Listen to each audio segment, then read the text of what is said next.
Hello. It's like the 6th of March today.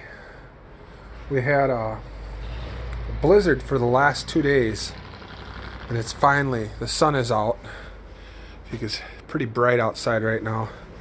I'll walk out there. It's been a heck of a week. I got our new devices came from AT&T.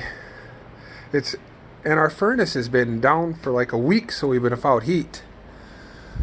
Which with space heaters, I've been able to keep the house pretty decent, cool but decent. And the temperatures are all been in the teens and 20s, so it ain't like it's deafening cold. But it's just weird that I'm waiting for a part to come out of the city, which is 80 miles away. Our phones can make it here, but the furnace part can't. And it's been a nightmare. In other words, I'm just tired. Work's kind of slowing up because of the snow. And I'll get you guys a good view of the blizzard, March 6th of 2018. If you guys could see everything.